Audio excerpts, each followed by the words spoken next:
chique. Aonde, gente? Tem gente aqui? Boa noite, pessoal!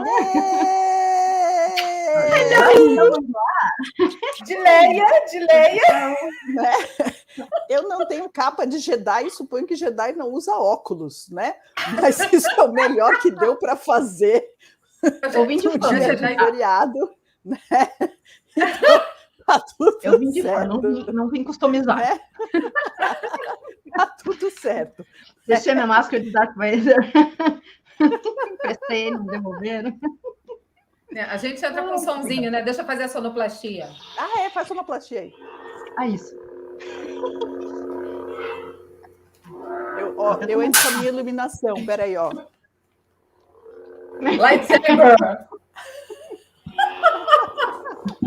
Boa noite, Silvia. Eu vim Silvana tá aqui. Eu vim com um verdinho. É o verdinho. É o Yoda.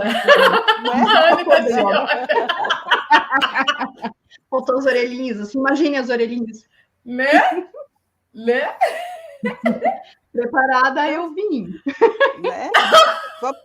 Vou aproveitar para dar uns boa noite aqui. Assim, a Denise já falando aqui, tô ansiosa. Fica não, vai ser boa diversão, Denise. Não precisa ficar ansiosa, não. Né? O Vicente, boa noite, Vicente. Prepare-se para rir muito, tá? Vai ser sério, mas a gente precisa é mais forte do que a gente ri, né? Opa, aqui a gente tem a Fabiana, boa noite, a nossa querida Sil, né? Então, boa noite, pessoal. A ideia de hoje é fazer o quê? A gente começou a falar, a gente desviou um tantiquinho, assim, dos assuntos na última live, porque a hora que a gente começa a falar de filme, né, assim, a gente acabou, né, se animando com isso e se perdendo um pouquinho. Mas tem muita coisa interessante para a gente falar sobre filmes em geral. E aqui, a primeira delas, que a gente estava, na verdade, conversando sobre uma série de coisas entre a gente, e de repente eu falei assim, gente, eu acho que isso dá uma live, o que a gente está falando, né? Olha só, a gente está aqui com a nossa querida Marlene Barleta, que é do time de traduções. Oi, Marlene! Mora lá nos Estados Unidos. Boa noite para o André aqui. Boa noite para a Márcia, para o Felipe e para a Vera. Boa noite, pessoal. A Suzana também ficou lá atrás, perdida. A Suzana Optis. A Suzana... Oi, Suzana, pessoal, tinha um pessoal colocou uns boa noite bem compridão assim, eu falei, a gente vai sumir aqui na tela. Se botar, né? A Sônia também, boa noite para a Thaís, boa noite para a Detinha, boa noite, pessoal. Então, vou começar a contar essa história um pouquinho, voltando lá atrás, tá? E contando por que hoje a gente vai focar em Star Wars, a gente não vai falar de Star Trek, a gente vai falar de Star Trek numa outra oportunidade, porque só de Star Wars já tem, assim, mais de 1 hora de papo, tá? Então, assim, a gente vai voltar lá atrás. E por que Star Wars é importante pra gente, tá? Os 3 primeiros filmes de Star Wars foram lançados entre 1977 e 1983. Então, é aquela fase, assim, que eu já era criança, mas não tão pequena, né, para não ir ao cinema, né? Então, assim, eu era criança ainda. O primeiro filme que eu particularmente assisti no cinema foi o Retorno de Jedi. Eu assisti direto o terceiro, e aí eu tive que assistir depois os anteriores, né? E, assim, eu saí do cinema, gente, sabe aqueles filmes, assim, que você assiste e você sai tão impactado que, tipo, muda a sua vida, né? Eu saí do cinema tendo a certeza absoluta que o que eu queria ser quando eu crescesse era Cavaleiro Jedi. Era óbvio para mim, não tinha a menor dúvida. Para mim, eu não vi no cinema, mas assim, a minha mãe sempre foi ligada em tecnologia, então ela comprou um videocassete em 1982. Tinha acabado de lançar videocassete, ela comprou, então acho que era o primeiro videocassete da cidade, né? VHS, então, a gente Betamax. VHS ou Betamax, é isso que eu ia perguntar. VHS, ela não gostava do Betamax, achou que não ia ver. Esse também era VHS. Aí a gente tinha o videoclube da cidade, e aí então eu e os meus amigos, a gente fez aquilo que a gente chama, né, que é fazer uma imersão no negócio, e a gente alugou os 3, que era o que tinha. Maratona. Né? Maratonou, acho que isso foi lá em 1972, 83, foi aquela coisa assim, Porque até então a gente não tinha visto o filme, porque também na cidade mal tinha cinema e não tinha... Nós era tudo muito pirralho, né, para ir para o cinema também. Então, já mais grandinho, adolescente, foi aí que a gente foi ver. Chegou o Francisco, gente. Estou puxando o Francisco aqui. Olá! Ó, Francisco, a gente vê a caráter também, ó. Todo mundo vem. Olha meus corococô, meus corococô. Gente, tá desmanchando. A Leia. O penteado da Leia. Tá desmanchando o negócio aqui, que meu cabelo não sustenta, mas vai, vambora. O penteado da Leia era da Lilith, né? Lembra? A gente falou isso. Menino? Parecia que foi copiado dali. Não, a gente está começando a falar, assim, a primeira experiência que a gente teve de assistir o Star Wars, porque a gente vai começar a explicar o impacto que teve na nossa vida, e principalmente, assim, para quem é semente estelar, o que representou assistir Star Wars quando a gente era criança, gente. Porque, assim, quem assistiu já adulto percebeu que Star Wars não é aquela super narrativa, filme para adulto, não sei o quê. Mas a gente assistiu quando a gente era criança, pré-adolescente. E esse foi o impacto que teve na nossa vida. Mostrar um filme que, na época, assim, estava com efeitos especiais incríveis, mostrando uma guerra espacial que, para muita estrela... para mim, muita semente estelar, foi aquele momento assim de clique, né? Assim, aquilo parecia estranhamente familiar. Cada um de nós teve uma experiência muito impactante com isso. A Anne estava falando que ela alugou os 3 filmes e assistiu, maratonou com os amigos em casa. Não, o negócio era ver na tela grande. Mas você morava onde na época, Anne? Morava em Rio Grande. Como é que eram os cinemas de Rio Grande? Pois porque aqui em São Paulo demorava... Você lembra que naquela época os filmes eu tenho tudo aqui. Estados Unidos demorava 1, 2 6 meses. 6 meses. 6 meses. 6 meses. 6 meses, amiga. No interior levava 2 anos. Não, é assim, ó. Olha só. Nos Estados Unidos, eu anotei para vocês, ele estreou 18/11/77. E no Brasil, ele estreou em 4 de maio de 77. Porque então é considerado o dia Star Wars por causa disso. E eu morava em São Paulo. E eu tinha 6 anos. E as minhas 3 irmãs foram assistir. E eu já achava aquilo o máximo, que eu vi uma revista Manchete dizendo assim, o candidato do ano ao Oscar. E na capa tinha o R2 e o C3PO. Eu falei, que coisa louca, que coisa maravilhosa que um robô... E eu já sempre fui fissurado, já era fissurado Jornada nas Estrelas, e eu fui ver aquilo lá, eu achei o máximo. E para piorar, as minhas 3 irmãs foram e eu não podia ir, que a censura acho que era 10, 9, sei lá, né? Aí chegaram as 3 falando, é maravilhosa! E eu, falando. E eu queria. Aí a Globo fez, olha só, fez um especial de, sei lá, Globo Repórter falando do filme, que em realidade ele ganhou 4 Oscars, acho que foi. Uau. Sim, o primeiro ali, o Império Contra-Ataca, não, é isso mesmo. 4 Oscars, né? Ele rendeu 775.398 mil dólares. Ele custou 11 milhões e rendeu 775. Foi até então o filme que mais rendeu na época, no Oscar de 77. Porque era aquele filme que foi lançado para ser um cult, né? Isso, os atores ninguém botava muita fé. Ninguém botava fé. Os atores não botavam fé no que seria. E eu lembro assim de ter visto um documentário em que eles comentaram assim que os diálogos eram louquérrimos, para eles aquilo era tudo sem pé nem cabeça. A né? força. Ninguém entendia o que era força até hoje. A hora que eles foram ver a abertura no filme, eles ficaram assim... Meu Deus! Porque aí entram todas as cenas que não tinha atores, que eram as naves, explosões e não sei o quê, que dão todo... Não, e aquele começo que todo mundo copia hoje, que vem os escritos, começava episódio 4. E ninguém entendia nada.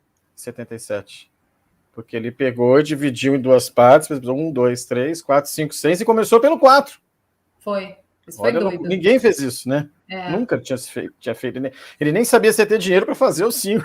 Né? E ele fez o 4. Então era aquela coisa assim, que falava porque eu fui ver, sei lá, 2 anos depois, no cinema, velho, lá eu estava em Itajubá, Minas Gerais, fui ver. Mas aí eu falei, quando saiu o segundo, cara. Aí não tinha como, o Império Contra-Ataca, né? E aí eu tinha 12, 11, sei lá. E a censura também era 14. Puta, não, eu vou, que se dane, cara. Botei uma calça jeans, uma camisa, tenho que ir para tentar cara de mais velho. Cheguei tremendo, assim, comprei ingresso, fui passar, acho que o cara olhou, e eu assisti sozinho Império Contra-Ataque. Foi a coisa mais maravilhosa da minha vida. Voltei a esquecer. Marca, né? A coisa mais maluca, e sempre pensando em sabre de luz e tal, e que nem a Thaís falou, né? Por que será, né? Por que será? Toda aquela coisa. Ai, gente, a gente sai querendo ser Jedi. Eu vi o filme e fiquei chocada. E eu, assim, como eu era menorzinha também quando lançou, eu vi os 3. Porque quando eu fui ver pela primeira vez, já tinha uns 3. E aí eu vi os 3. E eu não parava. Então vocês não viveram.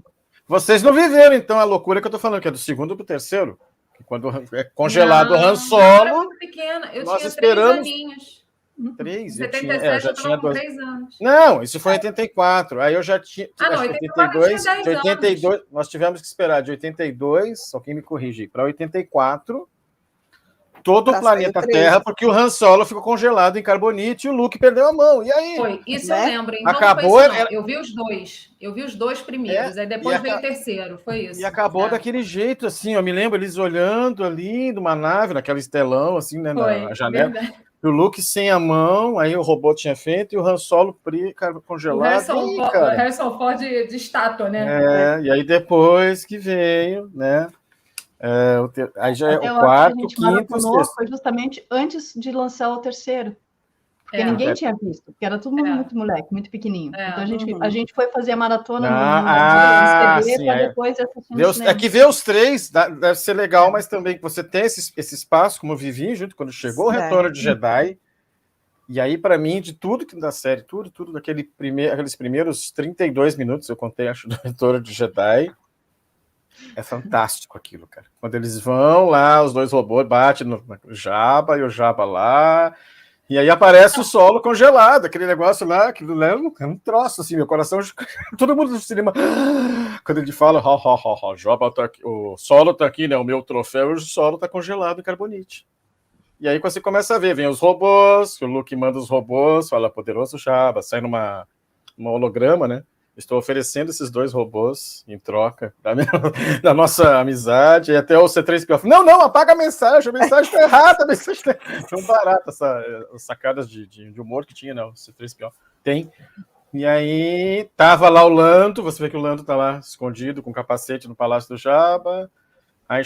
Aí vem o cara que traz o Jabba pro Chewie preso, que é a Leia escondida. Bom, tô dando todo spoiler aqui, se alguém não quer. Gente, alerta de spoiler. A gente vai falar tudo mesmo, porque assim, inclusive da série Mandaloriano, que é mais recente, tá? Então assim, se essa eu não vi inteiro, vocês vão dar spoiler pra caramba.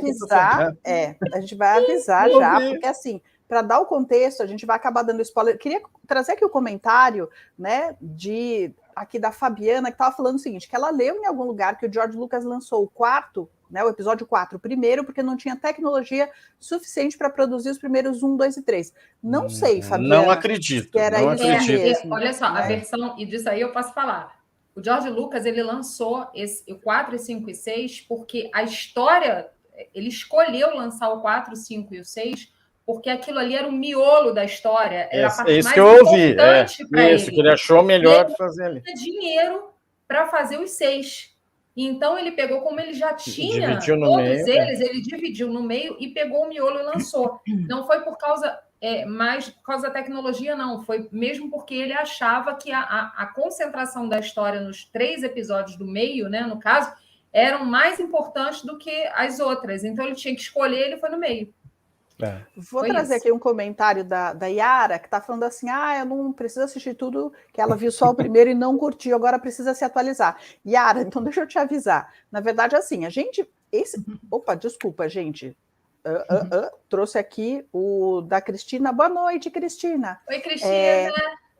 Yara, fez sentido na nossa vida, porque a gente assistiu quando criança. Se você assiste de cara os filmes como adulta, vai parecer um filme meio infanto-juvenil, tá? Então, a discussão sobre filme é mais interessante do que o filme em si, né? E a primeira coisa que eu queria trazer, que é muito interessante, é que, assim, na época, o George Lucas, para construir a história, ele se baseou na jornada do herói, que era o trabalho que apresentava o Joseph Campbell, que, se eu não me engano, dava aula na mesma universidade onde ele estudou.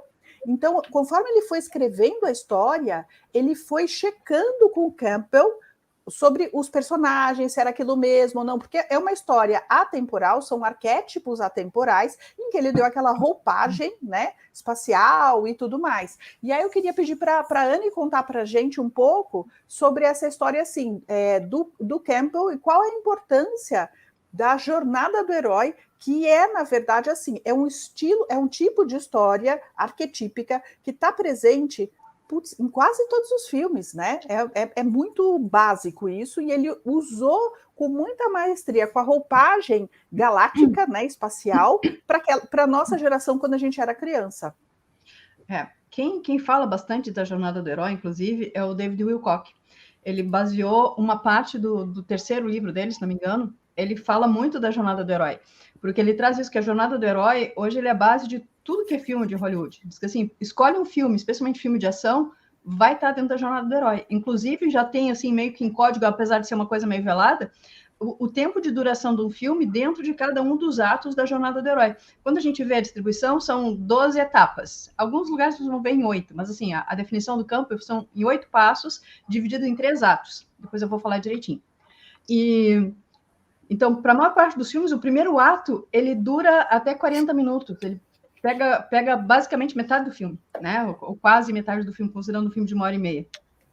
E o ato final, ele é os últimos 15 minutos do filme, né? É por isso que a gente tem a sensação de que todos os filmes se aceleram no final, porque realmente acelera no final, né? Então, essa primeira parte é a parte mais estendida, depois tem o segundo ato, que é a da ação propriamente dita, e aí culmina no final.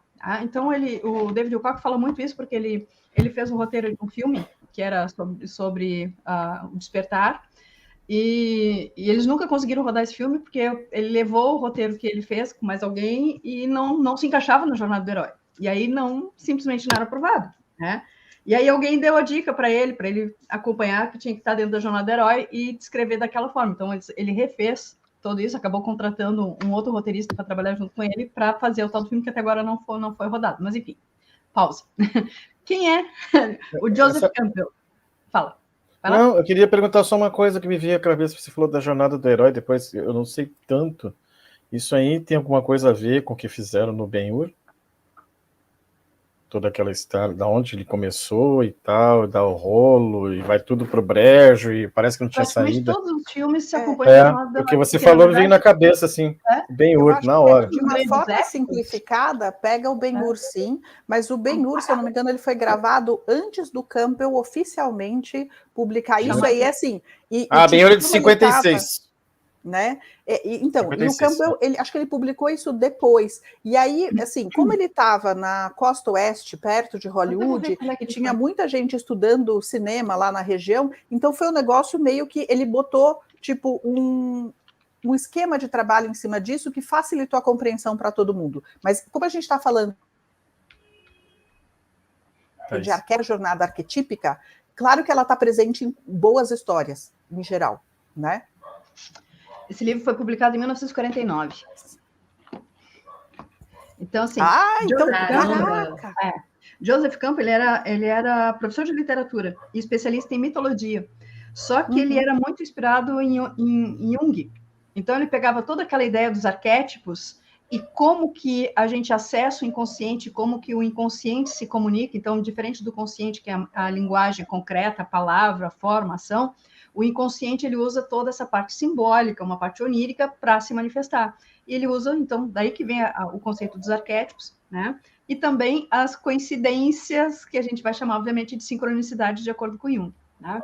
Então, ele se baseia muito em Jung, ele estudava muito Jung, e é nisso que ele se baseia justamente para construir essa ideia da jornada do herói. E, na verdade, ele apresenta isso num livro que chama O Herói de Mil Faces.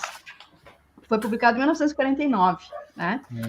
E ele é bastante utilizado. Então, ele é usado como um roteiro para construir qualquer história. Então, se quer construir um livro, aquilo ali, ele, como professor de literatura, mostra que um enredo bem construído de um livro ou de um roteiro de filme, né? Por analogia, por ter vindo depois, tem que seguir esses passos, né? Porque é o que torna a história emocionante e é o que prende a atenção, porque segue uma rodada lógica. Então, são 12 etapas divididas em 3 atos. Os atos são partida, segundo ato, iniciação, terceiro ato, o retorno. E é interessante porque tem que fechar no retorno. Então, se a gente pegar, por exemplo, O Senhor dos Anéis, vai ter isso. né?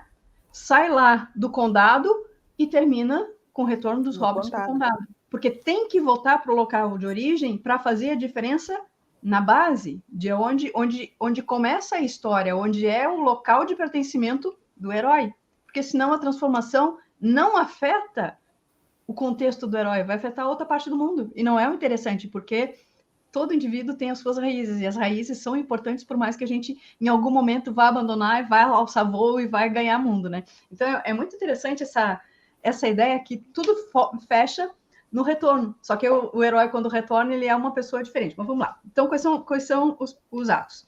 O primeiro ato, que é a partida, geralmente são as primeiras 5 etapas. Então, a primeira etapa é o mundo comum. Então, o herói é apresentado como alguém absolutamente comum, um ser humano absolutamente na média, sem nenhum dote especial, sem nenhum poder especial, sem nenhum recurso, né? E tá lá levando a vidinha, cuidando dos negócios dele, né? Mas, ao mesmo tempo, meio que sentindo que falta um pouco de significado na vida, né? Então, geralmente, a gente começa, né? O ponto de partida é essa chave. Assim, tô lá na zoninha de conforto, né? Deitadinho lá, no ofrozinho, aquele cheio de você sabe o quê, né? Então, é isso aí, tá? Então, se a gente fosse fazer uma analogia, é o pré-despertar, é a santa ignorância, né? É a santa ignorância. Eu tô aqui, bestinha e tolinha, no meio da Matrix, sem me dar conta do que está acontecendo no mundo, né? Basicamente isso. Segunda etapa. Chamado para aventura. Então, vai ter algum evento, né? Alguma ruptura, alguma ameaça. Então, é algum evento que faz uma ruptura para o prosseguimento das coisas como elas sempre foram. Tá? Então, o herói é chamado a buscar um potencial mais profundo. Né? Então, como dizia o nosso mestre Paulo Riga, para quem acompanha o mestre Paulo, ele sempre dizia que tinha um evento despertador. E esse dor do despertador é que geralmente quem desperta quando dói. Por isso que é o despertador. Tá? Então, é algum evento como uma ruptura física muito grande, um acidente, uma doença incapacitante, uma dor crônica, uma perda de alguém muito querido, pode ser uma morte de um familiar, pode ser um rompimento na carreira, algo que seja muito relevante. Então, é sempre um ponto de ruptura muito grande que coloca em xeque toda a vida como ela sempre foi. Tá? Acho que né? Então, é isso aí. Então, para passar pelo sofrimento, é preciso aventurar-se na própria alma, né? Então, esse momento de rupturas, a gente levar para o lado psicológico, porque, na verdade, a jornada do herói a gente vive no nosso dia a dia, gente. E esse é o que é o grande barato da história.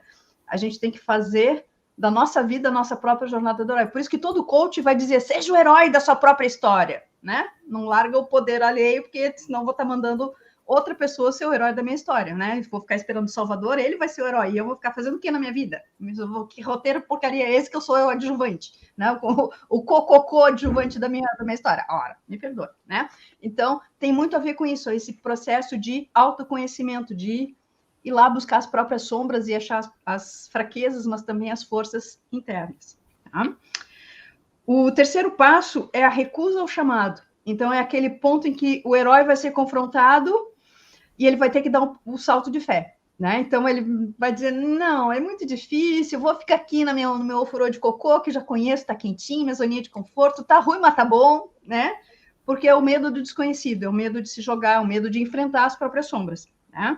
Então, é aquela coisa, ele se vê confrontado com as dúvidas. Então, tem a ver com medo, mas tem, na verdade, é um medo de não ser capaz. Então, ele coloca em dúvida a própria capacidade, os próprios poderes, a própria determinação. Né? Então, ele se acha ou indigno, ou incapaz, ou sem coragem para dar esse salto. Tá?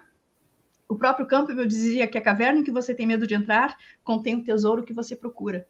Então, se a gente não der esse salto de fé, se a gente realmente não se enfrentar, porque, na verdade, o enfrentamento é o autoenfrentamento, né? É se provocar dentro do próprio medo, dentro da própria noção de falta de capacidade.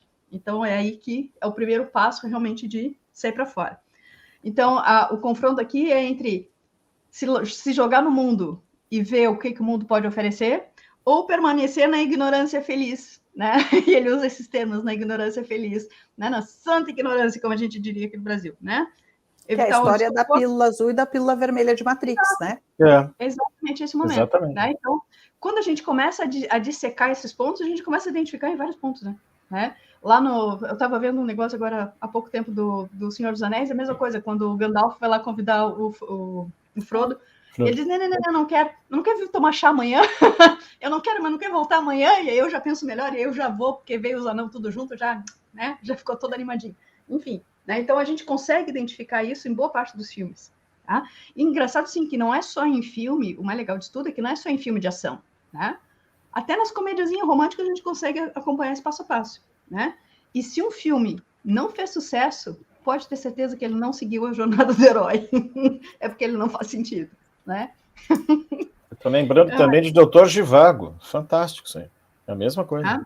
Até aqui a gente está no primeiro ato. Quarta etapa. Encontrar o mentor. Né? Então, assim, nesse início dessa jornada de fé, e a gente está fazendo aqui que é uma jornada realmente de fé e de autodescobrimento, em que o herói se lança sem nenhuma segurança do que ele vai encontrar, se achando totalmente incapaz e inseguro para a jornada que ele se propôs. Né? Então, nesse momento de falta de confiança, que ele já está se arrependendo, assim, puta que merda que eu fiz, o que eu fui fazer, por que não fiquei lá, né?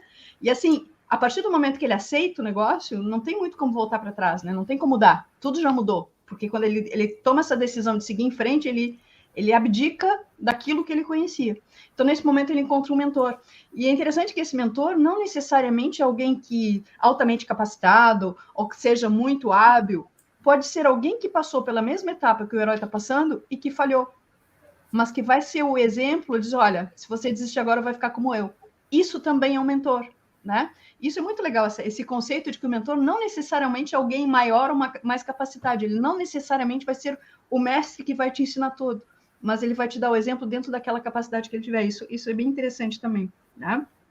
E aqui que a gente começa a ver que, nesse momento, a vida começa a colocar, isso na nossa vida do dia a dia, não só nos filmes, mas começa a colocar situações e pessoas certas na hora certa. E aqui começa a aparecer as sincronicidades. Né? Então, assim, estava pensando em ir para tal lugar e vem alguém que morou lá, que conhece, que te dá dica, não vai em tal, né? Aí fica assim, olha o universo conversando. Tá? E aqui a gente está chegando no quinto passo, que é o final do primeiro ato, que é quando ele cruza o limiar. Então, a segunda etapa é bem a transição entre o primeiro ato e o segundo ato, é onde ele vai ter que realmente vai cruzar aquele ponto sem volta, do qual não tem como voltar para trás. Né? Então, aqui realmente é um mergulho no escuro. Então, aqui vai começar a iniciação e o comprometimento. Então, aqui, nesse momento, o herói se dá conta de que as coisas não podem continuar sendo como sempre foram, que precisa mudar, e ele é parte da mudança, ele é esse agente de mudança. Isso pode ser na vida pessoal, quanto a gente pega num filme como Star Wars, na história da galáxia, né? Então, o alcance desse o que precisa mudar depende do roteiro do filme, mas às vezes é a nossa própria vida, a nossa própria relação familiar, aquilo, botar limite numa relação que não está legal, botar limite num chefe, trocar de emprego, pode ser coisas muito triviais, mas é aquele ponto de decisão, olha, do jeito que está não dá mais, tem que mudar, né? Então, agora é a mudança de rumo. Na etapa 6 é quando a gente já entra no segundo ato, que é o ato da iniciação. Então, aqui o herói começa a ser desafiado. Então, aqui vão começar realmente a aparecer os testes, ele vai encontrar aliados, ele vai encontrar os inimigos. Né? Então, aqui, num filme de ação, é onde a ação, a porradaria começa. Porque aqui agora é loucuragem, porque aqui realmente ele vai ser desafiado. Né? Então, até aqui a gente estava conhecendo o herói, conhecendo os prós e os contras, os valores, as dificuldades, a visão de mundo, tudo aqui a gente estava conhecendo o herói. Agora ele está jogado no inferno do mundo, né? E ele tem que dar conta do que está acontecendo. Tá? Então aqui ele vai saber em quem confiar, aqui ele vai ser desafiado pelos inimigos, e tudo isso fazem parte dos testes. Né? Então é interessante que o herói vai ser mudado pelas adversidades, vai encontrar o significado mais profundo na sua missão. Tá? Então a inspiração inicial é testada pela dificuldade da tarefa. Mas os inimigos, e aquela coisa, como a gente tende a ver as coisas como ruins, os inimigos vão mostrar aqueles pontos em que o herói precisa se modificar, aquilo que ele precisa melhorar ainda, né? São os espelhos, mostram as fraquezas que ele precisa trabalhar. Então, no fundo, os inimigos também são nossos amigos, porque são os professores, são os melhores professores. Né? Então, podem ser tanto um confronto físico, uma batalha, mas esses inimigos podem ser alguma coisa totalmente interna. Pode ser uma emoção, uma memória, algo que precise ser conciliado em relações anteriores. Então, podem ser coisas muito pequenininhas, muito íntimas, mas também pode ser, num contexto como Star Wars, uma coisa realmente enfrentar o treinamento Jedi para conseguir enfrentar o lado negro da força, né?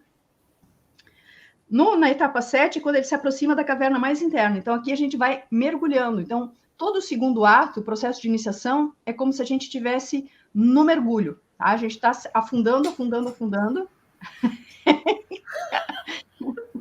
Agora que eu vi o pato. O pato na cabeça da Né. Desculpa aí, deixa eu tirar o pato da sua cabeça. A pata sou eu aqui. O pato mora aqui e ele não sai, desculpa. Tá? Então, chegamos na etapa 7, né? Quando ele vai se aproximando dessa caverna interna. O que acontece aqui? É um novo limiar a ser vencido. Então, até aqui, ele já se convenceu que ele precisa mudar, ele já se desafiou, ele já foi testado, já enfrentou batalha, e ele chega nessa etapa em que parece que estava tudo certo, mas agora ele tem um novo desafio. Então, ele vai se sentir fraquejar, ele vai começar a reavaliar o caminho, né? Então, pode ser... Tem que enfrentar o pai, aquela coisa, a jornada do herói, ela é repleta de altos e baixos, sim, né? Então, aquela coisa do clímax e do anticlímax. Então, o Luke, né? Tô falando no caso do Luke, desculpa. Em que a gente parece assim, bom, é a pausa para dar a respirada, mas nessa respirada ele começa a entrar em crise de novo. Gente, eu tenho que dividir com vocês o que está na minha cabeça. Olha só, a Anne me fala do furor de cocô. Aí, nessa parte que você tira a estabilidade do herói, eu falei, gente, ligaram o processador dentro do furor de cocô. Ai, desculpa, cara, eu tô falando muito rápido, porque eu me empolgo, eu falo rápido. Calma, vai, continua. Relaxa. Eu falando, gente. Tá? Então, vamos lá. Então, estava no momento 7, quando se aproxima. Não, mas acho ótimo, porque assim, a gente está no 7 de 12, gente, a gente ainda tem bastante coisa para falar. Então, passa a quinta, vai lá. Então, aqui, nesse momento do 7º, aquele momento que quando a gente está no cinema, é aquela pausa para respirar depois de uma batalha, que parece que vai tudo certo e vem outra, pior ainda, né? Então, é o alto e o baixo, o momento do contraponto, e vai ficar pior um pouquinho, porque a gente não aprofundou todo o mergulho ainda. Então, é naquele ponto em que o herói está cheio de dúvidas. Será que eu vou conseguir? Nossa, eu achei que eu tinha vencido o chefão, descobri que não. Estou recém no 4º nível, ainda tem 10 níveis acima. Sim, né? Será tem que passar o pai, ainda vem o imperador, exatamente. Isso aqui, tá? Bom, momento 8. É a provação, né? Estou dizendo, só está ficando pior, gente. Só fica pior. Então, aqui é um momento de vida ou morte. Né? Geralmente, aqui, ele passou por aquela provação muito grande na etapa anterior e agora ele está confrontando a própria morte, inclusive com a possibilidade dessa morte. Né? Pode ser um encontro com o inimigo, pode ser enfrentar um medo profundo, né? Pode ser o reconhecimento de que, se ele falar, tudo aquilo que ele se propôs quando ele deu o salto lá na 3ª etapa, tudo aquilo está perdido. Porque ele não tem nem mais o que ele tinha, nem a previsão do que ele teria. Tá? Então, quando ele descobriu que o Darth Vader era do pai. Verdade. Ele falou, e agora? Eu tenho que eu tenho que matar o meu próprio pai. Quer dizer, ou vai, ou vai. Ele não tem alternativa. Ou vai, ou vai. Tá? Então, nesse momento aqui, tudo que foi aprendido e os potenciais ocultos deverão ser usados para vencer essa. Então, ele é considerado o momento da provação suprema. Tá? Realmente é o grande desafio. É nesse ponto. Se a gente for lá, né, ele está chegando no terço final, mas ainda quase lá. Né? Que mais? O herói passará por uma forma de morte e deixará a aprovação mudado para sempre. Então, essa morte aqui é uma morte figurativa. Né? É a morte de tudo aquilo que ele achava que era o certo, a morte de tudo aquilo que ele achava que ele sabia. Então, realmente, aqui é o primeiro passo para o renascimento. Para a gente renascer, precisa morrer antes. Né? Então, na nossa vida do dia a dia, traumas, pessoas, ações que têm que ser enfrentados, é essa provação intensa, tá? Então, assim, a certeza que a gente tem quando está nessa etapa, que o herói está pronto, mas não é fácil, tá? As provas são difíceis. Eu diria que, se a gente olhar nossa situaçãozinha do mundo, a gente está nessa etapa, tá? Eu diria que a gente está na fase 8. Tem gente que perdeu a mão, né? Isso, que nem o Luke, perdeu a mão, já está até a mão, ele perdeu, mas ele vai embora. Fase 8. Agora a gente está se aproximando do final do segundo ato, que é a etapa 9, que é a recompensa. Tá? Então, ele consegue vencer essa grande provação e ele chega no triunfo. Foi por meio das adversidades, mas ele teve o triunfo. Então, tendo enfrentado seu maior medo e sobrevivido à aniquilação, o herói aprende uma lição valiosa. Então, aqui ele está totalmente transformado e renasce. Então, se o momento da grande provação é essa morte figurada, é a morte das certezas anteriores, agora ele está renascido para essa nova vida, essa nova mentalidade, essa nova forma de mudar, de viver o mundo. Né? Seria converter o pai, isso? Né? Eu estou tentando fazer, converter o pai dele ao lado bom da força. Mas nesse ponto, eu acho, só avisando assim, gente, para quem entrou aqui no meio, a gente está falando, por enquanto, do trabalho do Joseph Campbell, que estava falando sobre a jornada do herói, que é a teoria por trás da construção da narrativa dos episódios 4, 5, 6 de Star Wars, e, na verdade, de todos os outros filmes, tá? E a gente está encaixando uma coisa na outra. Eu acho que dentro de cada filme você tem os 12 passos, mas a hora que você separa os 3 também, isso daí seria o final do episódio 5, né? Que assim, que ele termina lá, então ele terminou sem a mão, o cara tava lá, né? O solo tava congelado em carbonite, tava tudo uma desgraça. Para ele começar o terceiro errado, né? como o Jedi, como o Cavaleiro Jedi. Isso, né? Que aí é a recompensa. A recompensa, ele volta já como Jedi, Exato, porque essa recompensa ele recebe... Ele já se assume, né? Um tesouro, um símbolo, realmente um prêmio, e algo que pode ser individual, que pode ser um conhecimento secreto, mas pode ser uma reconciliação com aquilo que motivou ele desde o início, né? Até reconciliação com a memória pode ser o prêmio, né? Descobrir uma coisa que ele achava que era muito ruim, e descobrir, olha, no fundo não era tão ruim assim, porque me fez o que eu sou hoje, tá? E aqui a gente começa a entrar na transição já do segundo para o terceiro ato, que é o caminho do retorno, né? A etapa 10 é a estrada de volta.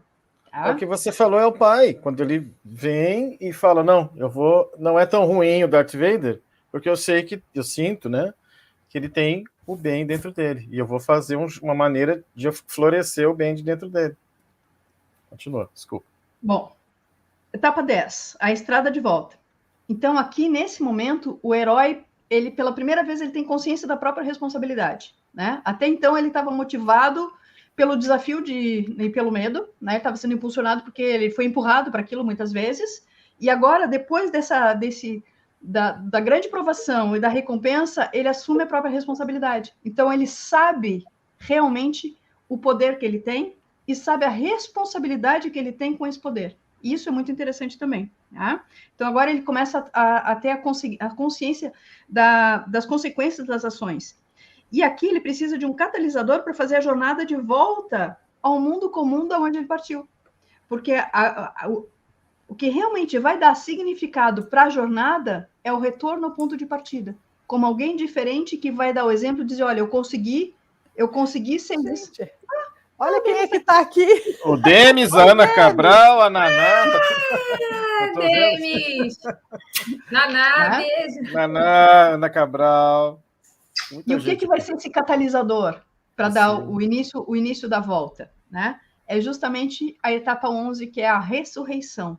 Porque até aqui a gente já estava dando, olha, já enfrentou a grande provação, conseguiu, se mostrou como herói, ganhou, né? Tá lá, já ganhou a recompensa, pode voltar para casa e agora que a coisa fica preta. Então, é aquele momento assim que, quando parecia que estava tudo já piece of cake, né? Tudo ganhadinho, tudo certo, e aí que vem a batalha final. Então, aqui eu confronto com a batalha final, em que, na verdade, assim, ele tem que confrontar o pai. E o imperador tá lá no final, né? Que é o finalzinho do Retorno de Jedi. Palpatine. E o imperador quer que, a qualquer custo, o Darth Vader mate o filho, o próprio filho. Isso aí. Né?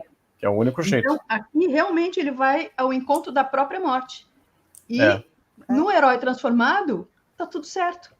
Ele tá pronto para isso, né? Para encarar a própria morte. Então, essa batalha vai transcender a busca individual. Geralmente é aquela... Como ele sabe as consequências dos atos, ele sabe que ele pode simplesmente abdicar da própria vida se isso for um bem maior. Se a gente levar em conta a escala de Maslow, que são as escalas das necessidades básicas, é só realmente quem transcendeu, quem já consegue manter suas necessidades de abrigo, de sexo, de alimento, que pode transcender para o outro. Esse é o momento em que o herói está aberto para o serviço para o outro, né? E realmente a gente pode chamar de a renúncia do ego, né? Aquela coisa de colocar o ego lá no saquinho e realmente estar a serviço do outro. Realmente o ponto da transcendência, né?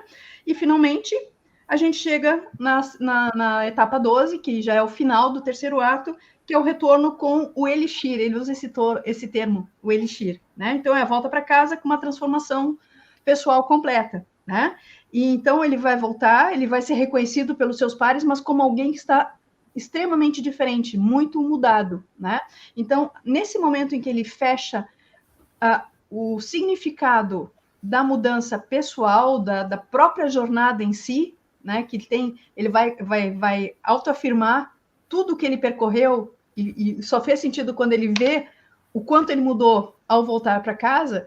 Isso vai implicar num reconhecimento pela comunidade, vai ser reconhecido como alguém mais sábio, diferente. Esse reconhecimento dos pares de que ele volta como alguém diferente, transformado e melhor, também é uma parte importante de assumir a personalidade do herói, como alguém que foi capaz de abdicar de tudo, mas ainda assim retorna para suas origens. Tá? E esse elixir, o que é o elixir, afinal de contas? Né? Porque assim, o que é o elixir? O elixir é aquilo que pode ser distribuído para os outros. Né? Então, é um tesouro que vai ser compartilhado com o mundo em comum, que pode ser um ideal de liberdade, um ideal de mudança, de uma nova sociedade, de um novo, né? Como alguém que é o portador do novo pela própria mudança, pelo próprio caminho de abnegação, ele conseguiu compartilhar aquilo que ele buscou com todos os outros no seu ponto de origem. Então, isso fecha realmente a jornada do herói. Tá? Uhum. Então, eles dizem assim que o prêmio final ele sempre vai ter 3 etapas, 3 coisas que estão em todos os prêmios finais. A mudança do herói, o sucesso, ele sempre vai voltar como alguém de sucesso e sempre vai ter uma prova da jornada, algo que prova, algum efeito que impacta a vida de todos, que é a prova da jornada que ele fez. Isso vai estar presente em todos eles, né? E isso aqui fecha aquele ponto que também a gente fala bastante, que quando a gente muda, a realidade em que a gente vive muda. Se transforma. Então, de dentro para fora, não é esperar mudar a realidade para você mudar. Você tem que mudar para a realidade mudar. Mas por que eu pedi para a Anne falar sobre isso, gente? Porque, olha só, quando a gente tem os episódios, que atualmente são os episódios 4, 5, 6, a gente tem o Luke Skywalker fazendo a jornada do herói dele, tá? Então ele saiu como o carinha lá perdido, que morava com os tios num planeta distante, no meio do nada, né? Numa atividade tipo... É quando matam os tios dele, não tem mais nada. Tatooine, uma desgraça. Né? E aí ele faz toda a jornada do herói para terminar como um cavaleiro Jedi que conseguiu, na verdade, superar o imperador e resgatar o pai dele para a luz logo antes do pai morrer. Então, gente, desculpa, tá? Spoiler, mas não tem muito. Mas o filme tem como. Não tem como falar sem spoiler. Né? Agora... 40 anos depois já teve bastante chance de ter spoiler, eu acho. Né, amiga? Vai embora! Vai. O que acontece? Por que isso é importante? A gente fez essa paradinha para explicar o que é a jornada do herói segundo o Joseph Campbell, tá? Porque uma vez que você conclui a jornada do herói, você não volta atrás. Uma vez que você adquiriu é mais do que conhecimento, uma vez que você adquiriu esta sabedoria e você se tornou uma nova pessoa, normalmente você não volta atrás. Você não vira um babacão. Tá? Você concluiu a jornada. Então, você imagina, por que isso é importante? Porque, então, assim, a nossa geração teve a figura do Luke Skywalker como o cara que concluiu a jornada do herói em 1982.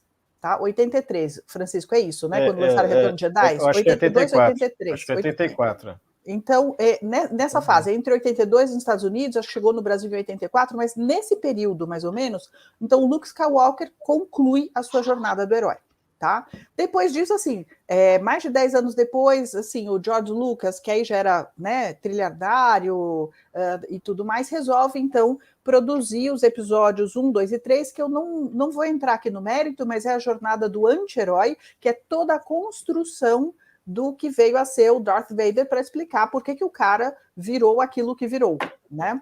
Anakin Mas aí assim, que é outro personagem super emblemático, né? Mas aí o que aconteceu? Que aí assim, gente, pé na jaca na conspiração, né? Então assim, em um determinado momento, lá por volta de 2010, mais ou menos, imagina, o George Lucas já estava assim, já tinha trabalhado pra caramba, já tinha concluído tudo, né, o que ele tinha grandes planos para fazer, ele já tinha concluído, já era um cara, né, super realizado profissionalmente, e ele tinha um patrimônio muito grande artístico e aquela coisa, o que eu vou fazer com isso? Né? Então, ele estava querendo, assim, dar continuidade a isso, e uma das propostas, então, o que acabou acontecendo é que ele vendeu a Lucasfilm para a Disney. Tá?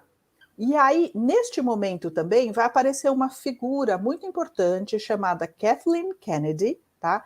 Que era uma pessoa muito próxima do George Lucas dentro da Lucasfilm, que quando essa unidade inteira foi comprada pela Disney, eles tinham o compromisso de manter aceso o sonho do George Lucas para Star Wars, né? Dentro de uma empresa, né, muito maior, que tinha gás para criar histórias ainda mais incríveis e expandir para caramba o universo de Star Wars. E esta mulher, Kathleen Kennedy, então, vira a presidente da unidade Lucasfilm dentro da Disney, tá? E aí começa o problema. Prestem atenção no sobrenome. Tan, tan, tan, né?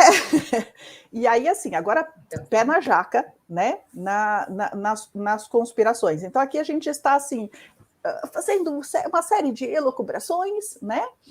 Do que aconteceu. Então, assim, a partir daquele momento, a Disney, então, passa a poder criar os outros filmes e desenhos e tudo mais de Star Wars. Na batuta da Disney, a gente tem a criação dos episódios 7, 8, 9, que aí a gente pega, assim, tipo, muitos anos depois da história do Luke Skywalker, em que ele já está idoso, e aí aparece a personagem da Rey, do Finn, do BB-8 e tudo mais. Do Kylo Ren, aí aparece o filme, aí começa a aparecer os spin-offs, né, que são filmes feitos à parte. Então a gente tem a história de Rogue One, a gente tem o filme do Han Solo, e aí, assim, e começa uma coisa que eu só fui entender no final do ano passado, tá? Então, assim, naquele momento, imagina, a gente já está falando aí depois de 2010, então eu já estava com a minha filha, né? Eu levei minha filha no cinema para assistir esses filmes, porque obviamente, assim, se lançou algo de Star Wars, eu levaria ela para assistir. E aí, me contem um pouco vocês, como é que vocês se sentiram? Porque eu saí assim com... Então, eu achei tudo, desculpem quem gostou, mas eu achei mimizento, assim, mimizento. Eu não tenho outra palavra melhor para dizer mimizento, porque, assim, aquela coisa que a gente fala da década de 80, raiz, né? E aí eu brinco com meu filho, que eu falo assim, muito Nutella, muito Nutella. Então, geração mimimi. Pois é, assim, na realidade, quem viu o George Lucas, né, seguir com 4, 5, 6 lá atrás, mesmo com esses recursos tecnológicos limitados, e a gente chega e se depara com um 789 feito pela Disney, infelizmente a gente não consegue se identificar. Muita gente ficou órfã do que foram, né, os filmes lá atrás. Porque, assim, cadê a identificação? Ok, eles colocam, né, eles inserem, aí tem o Darth Vader lá, num determinado momento e tal, mas o personagem, como a Thaís falou, a personagem, né, você pega o Luke Skywalker, e aí você vê o que eles retrataram do Luke Skywalker no filme. O cara termina o filme com o pai ali na frente dele, né, se arrependendo daquilo tudo, dizendo para ele, né, numa luta assim histórica para o cinema, e ele cumpre, como ele cumpriu a jornada do herói, gente. O cara virou um ermitão isolado numa caverna, assim, mal resolvido, né, revoltado da vida. Aí você fala assim, oi, mas ele se revoltou por quê, gente? Sabe? Assim, sem contexto. Eu falei, peraí, mas isso daí, gente, eu quero deixar claro, porque foi a minha visão, né? A gente coloca aqui, mas a gente faz assim, eu sei que tiveram pessoas que gostaram, mas assim, a gente... E tá tudo certo. Exatamente. Né? É opinião, não tem como. Agora, o mais importante é a Thaís vai continuar com a Anne quer falar. Tem um negócio interessante sobre esse fim. Né? Isso aí tem muito a ver com o pensamento dominante, a agenda desse momento. O canal aqui do YouTube, Brasil Paralelo, está com uma série, que é a Sétima Arte. Vale a pena assistir, são 7 episódios. Sim. E as perguntas que eles tentam responder Por que agora eles estão distorcendo todos os heróis que a gente sempre teve? E aí tem tudo a ver exatamente com isso. Eles pegam o maior herói que a gente tinha, né? O puta fodástico, o Cavaleiro Jedi, que foi inspiração para todo mundo na infância, e aí faz ele virar um cara mal resolvido. Gente, assim, alerta de spoiler, tá? Se vocês não assistiram ainda os episódios 7, 8 e 9, desculpa aí, a gente vai falar sobre eles. Qualquer coisa, para aqui. Mas eu quero saber. Tá? Eu quero pegar gancho. Botou a mão. Eu quero pegar gancho, exatamente. Foi isso que vocês falaram. A Anne falou agora. Depois que a Disney botou a mão, mudou tudo. Então. Inclusive, o meu maior, vou falar de tudo, além de concordar um pouco com a Dini, quase tudo, ficou tudo sem beira, nem. Uma coisa sem beira nem beira. Porque assim, ó, da onde apareceu a Primeira Ordem, The First Order, não sei o quê, já apareceu o Kylo Ren, que tinha poderes maiores que o Darth Vader, que cultuava o capa-cabeça, lá o capacete do Darth Vader, e não sei o quê. Mas, enfim, eu assisti todos os 3, né? Claro, Despertar da Força, Os Últimos Jedi, Ascensão Skywalker. Gente, eles fizeram 30 anos depois, aí eu acho, não sei se até foi falha ou foi proposital, não apareceu o Luke, a Leia e o Solo juntos. Vocês repararam isso? Nenhum momento. Eu esperando esse momento para chorar, para gritar no cinema. Nenhum momento. Era um pouquinho aqui, a Leia com o Solo, era o Luke sozinho. Quando chegou a Rey, o Luke fala assim: você veio como? Ele olha ali a Millennium Falcon e fala: cadê o Han? E ela não fala nada, ele sente, porra, né? Imagina o impacto.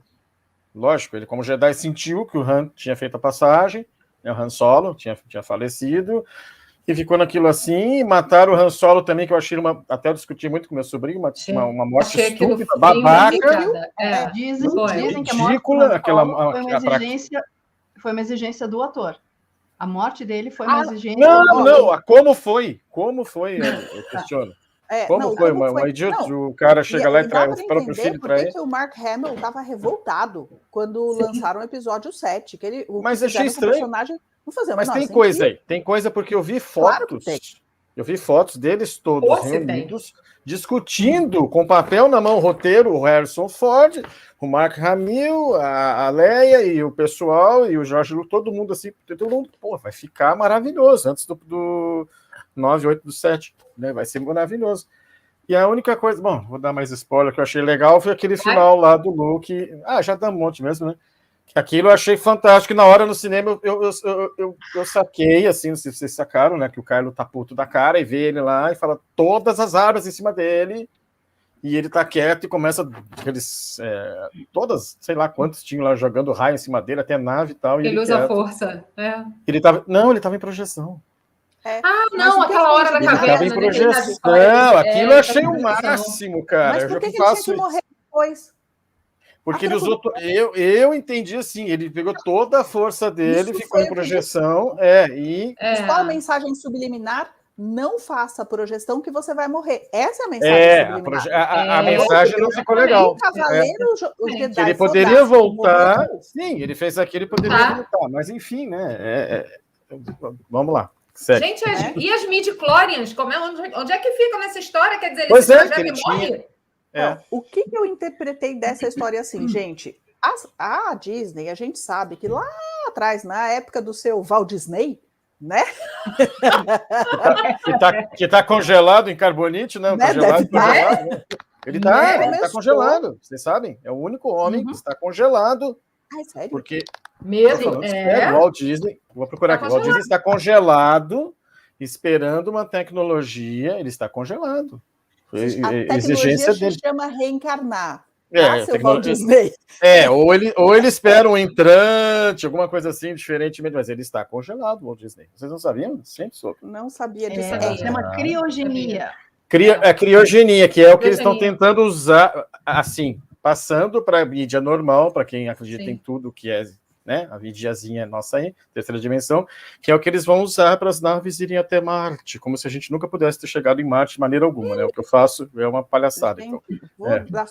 Continuem aqui, por favor, porque falando dessa história da Disney com a CIA e programação que eles colocam nas pessoas, porque eu só tenho que dar a passagem aqui para uma gata que está me enlouquecendo. Olha só, por favor. Não, e o interessante disso é que o que acontece? Essas coisas que ficam rolando atrás dos bastidores, né, que pouco se percebe, elas dão consistência àquilo que a gente está vendo ali estampado na frente com relação ao desfecho dos personagens, né? Das personagens. O que vai... Por que está acontecendo? Foi que a Thaís estava falando, por que está acontecendo isso com o Luke Skywalker? E com todos, né? Não, exatamente. Até mesmo o caminho do Kylo Ren, você vê que é um caminho assim completamente distorcido. Você não consegue pegar muito assim o fecho do que ele começa de um jeito, né, imbuído num ódio absurdo, não sei o que. Daqui a pouco ele muda. Né? Dini, eu acho que tem um pouquinho de caça-níquel. Vocês não falaram ainda. Porque agora eles vão fazer 3, 4 episódios a vida de Kylo Ren. Agora eles vão fazer o começo da Primeira Ordem. Tudo é grana. Calma que isso já foi pro saco, tá, gente? No final do ano passado. Eu estou só construindo aqui a nossa narrativa, né? Fizeram a história do Han Solo. Querem fazer uma série do Han Solo. E é outro babaca, né? O filme do Han Solo achei um babaca. Eu também achei que não tinha nada a ver, mas enfim. Né? Foi muito, não tinha nada? Fiquei mega indignada. Mas o que tem por trás que eu estava falando? Desculpa que eu não ouvi o que vocês estavam falando, que eu deixei... Não, só dei continuidade para você poder pegar aí... Então a gente sabe que assim, a Disney trabalha com a CIA há muitas décadas para a programação preditiva das crianças, né?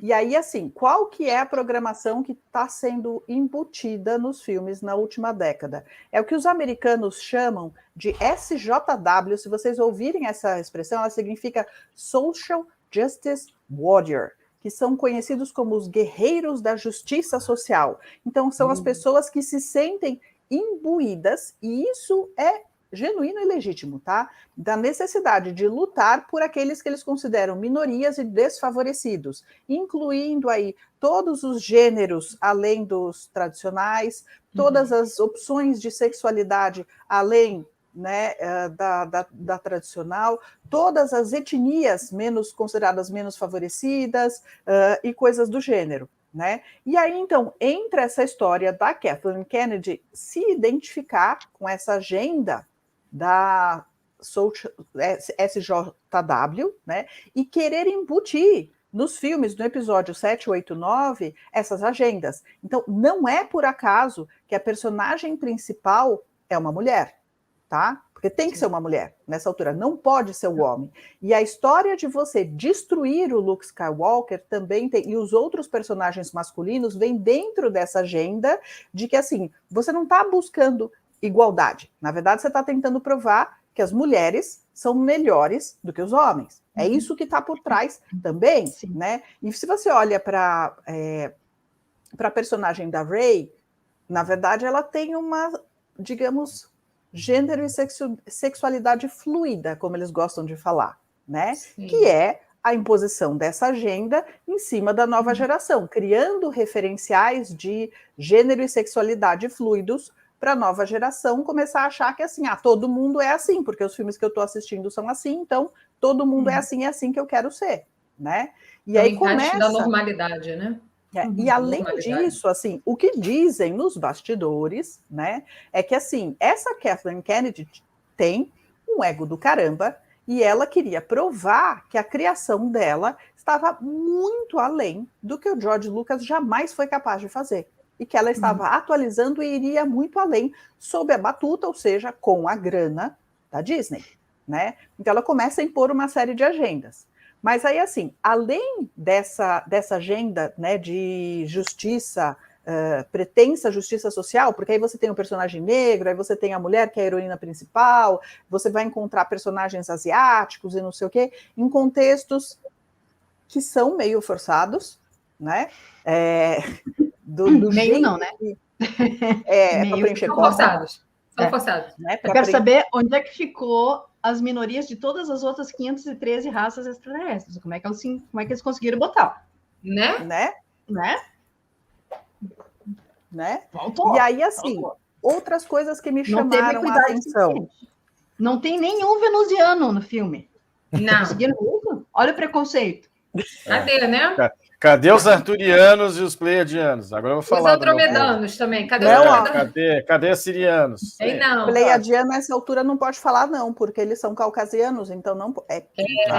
Nórdicos, né? Não pode, não pode. Tá, e os insectoides? Tá, mas e cadê? Os insectoides? Insectoides, cadê? Né? Por exemplo. Né? E assim vamos. Cadê o povo formiga?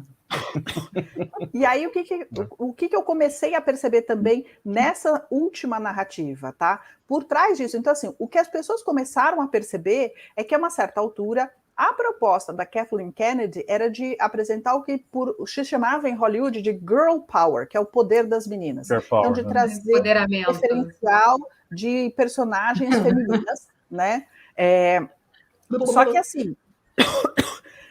de uma forma que ficou tão ridícula que, assim, muitos dos fãs de Star Wars falavam assim, gente, como é que a Rey que ainda não terminou, não se tornou um Cavaleiro Jedi, tem poderes superiores ao que o Luke tinha? Qual o sentido disso? Né? Só porque ela é mulher, então ela nasceu, que o pessoal brinca chamando the best ever, né? A melhor das melhores de todas, né? Qual que é a lógica disso? Né? Sem ter que cumprir a sua jornada do herói, né? E aí, assim, entrando de novo na agenda conspiratória, né? O que chama a atenção? A mulher chama Kathleen Kennedy, né? E dizem que os Kennedy, não necessariamente um presidente muito querido, né? Mas vai saber, né? Fazem parte das 13 famílias que vamos chamar aqui de iluminadas, né? Que controlam todo mundo e que tem aí a mãozinha dada com o lado negro da força, né? E foi por isso que um da família quis sair contra tudo isso e terminou daquela forma bonitinha, que desculpa. Até hoje Né? Não, que até fizeram o filme lá mesmo, que não se sabe se foi um tiro de cima, um tiro de baixo. Até hoje não se sabe nada, pegaram lá, botaram o fuzil na mão de um lá, vai ser preso e deu. Né? Vamos trazer um negócio aqui. Existe uma obrigatoriedade de divulgação de todos os documentos relacionados a esse caso especial do JFK. Né? Sim. Já era para ter sido revelado. Já era, sim. Já venceu. Aí o BD está dizendo, mas mas quem sabe daqui a 20 anos, né? Se eu não me engano, era para ter saído em maio. Porque era para completar 50 anos. Aliás, mais de 50 anos. Não, mais de 50, 63. Mais de 50 anos, foi 55 anos já. Foi 63 o assassinato. 63? Não, 61. Não, 60 anos. A reparar, assim, que na verdade, assim, quando você olha desse ponto de vista de uma agenda dos que se consideram iluminados e controladores dos destinos da humanidade, então, assim, aí entra a programação mesmo para ferrar com todo mundo, né? Gerar a confusão de gênero e de sexualidade, né? Então, isso faz parte da nova programação da Matrix, né? 2.0, né? Ou sei lá quantos ponto zero. Né? Gente confusa não se reproduz, tá? Né? E faz parte do objetivo de reduzir a população a 500 milhões de habitantes. Uma das formas é você, né, criar formas das pessoas desistirem de fazer isso, né, pelas vias tradicionais, né?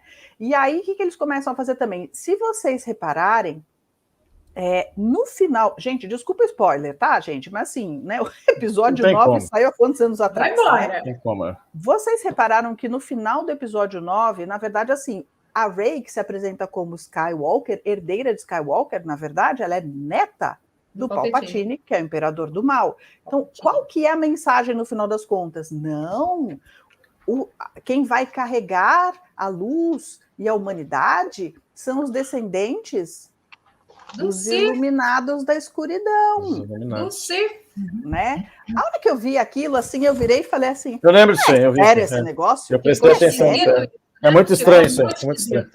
Muito esquisito. Oi? Vocês destruíram todo mundo, todos os Skywalkers para dizer agora que vai ser descendente? E o pior é que as pessoas são tão distraídos que não se dão conta disso.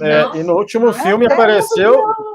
Vocês lembram que o grande chamariz, né? O trailer... Estamos cozinhando da força aqui, olha só. Eu falava assim, o pessoal de Concorde. É o Pirata e a Trinity, eles são maravilhosos. Um beijo para eles. No último filme, quando foi lançar a última Ascensão Skywalker, o que deu mais assim, o que chamava era um som da risada do Imperador Palpatine, que tinha morrido lá, tinha sido eliminado. Ele volta. Isso. Ou seja, né, toda aquela loucura que foi o Luke, que o Darth Vader pegou. E o destaque que eles dão para aquela cena final, que eles deram para aquela risada.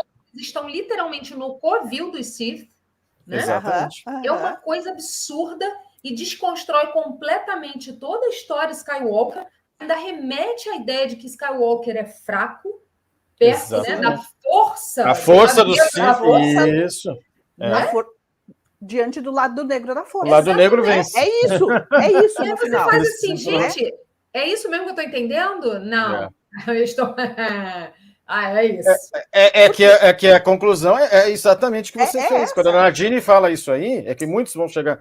É isso que eu estou entendendo? Não, você está viajando. O que mostrou foi completamente ao contrário. Para de seu cérebro é maluco. Como você tem mania de teorias conspiratórias. Uma das teorias conspiratórias, que eu achei a data aqui, ó, 22/11. Essas teorias da conspiração você fala olha só como a teoria é conspiratória. Caso vocês nunca tenham ouvido isso. Dia 22/11, agora, em 63 foi o assassinato do Kennedy. E os Estados Unidos caiu. Quem morou lá, quem sabe que foi 2 meses depois, em 13 de janeiro de 64, foi a chegada dos Beatles. Chegando o quê? Dos Beatles nos Estados Unidos, que foi para a maior audiência até hoje, que não teve nenhum crime, segundo não sei quem, nenhuma cidade, foi quando os Beatles se apresentaram, né, lá no show ao vivo. E eles chegaram mais em 2 meses depois. Eu ouvi um dos Beatles contando. Nós chegamos. Iê para depois, porque tem também treta na história do Iê. Mas é claro. Não, mas tanto. Eu sou fã deles, mas eu estou falando por isso que era assim, era uma coisa que era difícil. Quem acompanha os Beatles, como eu, né? Tava difícil chegar nos Estados Unidos, que banda da Inglaterra, sei que, tinha um cara, alguns conseguiam tocar os discos dos Beatles nos Estados Unidos, mas não. Até que, de repente, abriu as portas. Né? Olha como a coisa é feita, como são o jogo de tabuleiro do nosso querido mundinho, né? Então, já que os Estados Unidos não conseguia vamos dizer assim, se recuperar desse luto, que foi o Kennedy e tal, o Onassis daquele jeito e tal, então traz os Beatles que, bum, né? A loucura. Gente, então, eu vou dar uma cortada. Mas é a teoria da conspiração. Fala, Dini, desculpa. Não, eu ia falar para você jogar aí o Mandalorian para a gente ainda falar da força. Exatamente, porque a gente já passou de 1 hora aqui de live e a gente nem chegou no Mandalorian. Eu não vi todo o Mandalorian. Uma cena fotografada, eu não sei se você pode colocar, mas está aqui para compartilhar, para dar um spoiler. Não sei se pode, mas compartilha aí que eu puxo aqui para cima, né? Então aí assim, a gente terminou então esses filmes, tá? Produzidos já sob a batuta da Disney. Eles foram filmes que eles não deram prejuízo para a Disney, tá? Eles só não deram o lucro que a Disney esperava receber diante disso. E o que foi interessante é que, assim, quando os fãs históricos de Star Wars começaram a reclamar da narrativa, o que eles ouviram da Disney foi: vocês são preconceituosos, vocês têm ser humano, vocês só não gostaram da história porque vocês são pessoas más. Então, assim, aí você fala assim... A inversão de valores, né? Assim, que empresa em sã consciência ataca os fãs? Aí tem. Só aquela que está ganhando dinheiro pra caramba e usa a grana que está ganhando para uma agenda dos iluminados, né? Mas aí a gente chega o quê? Então, assim, estava indo ok, mas não estava indo com tão bem quanto eles esperavam que fosse, né, a franquia de Star Wars sob a batuta da Disney. E a uma certa altura resolve então, já que não está indo tão bem assim, vamos mais para a TV, pegar série de TV, e resolvem criar então o Mandalorian.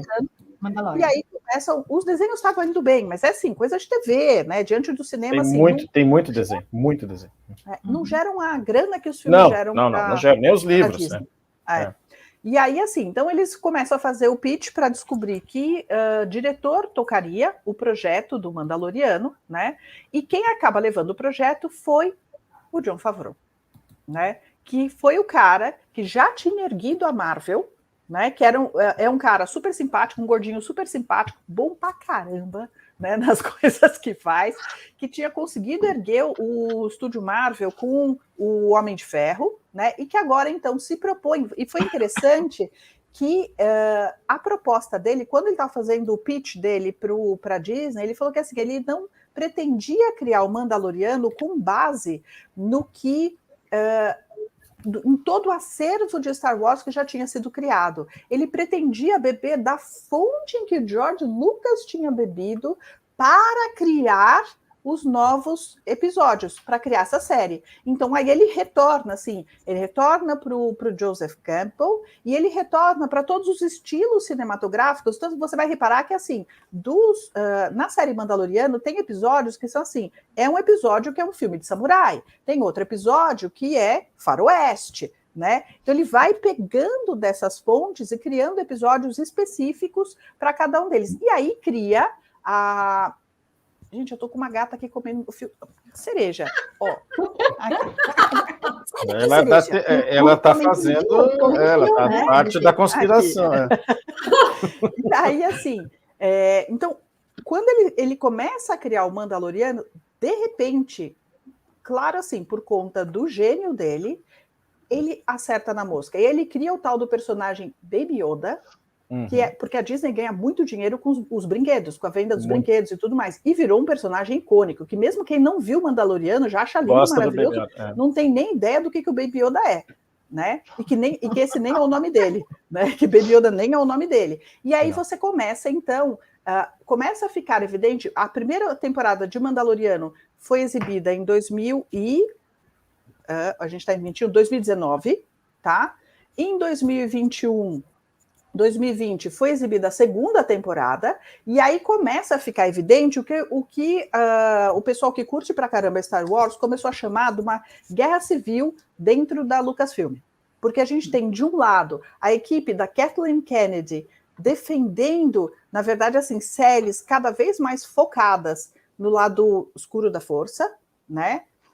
E do outro lado, a gente tem a equipe do Jon Favreau trazendo algo que está muito mais próximo do que o George Lucas fez. E apoiado num cara que era um pupilo do Lucas, que é o Filoni, o Dave Filoni, que é um cara que, se vocês encontrarem um cara com chapéu de cowboy sempre, esse é o Dave Filoni, né?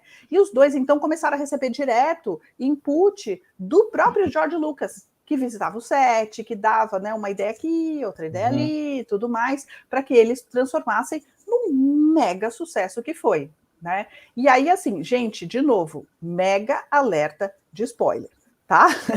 Se vocês não viram o final da segunda temporada de Mandaloriano, para aqui se você não gosta de spoiler, porque a gente vai contar o que aconteceu, né? A dica assim, ó, a dica assim, isso aí é cabal pura, para de dar teu dinheiro para Disney, encerra e não olha o resto, porque não vale a pena, ponto.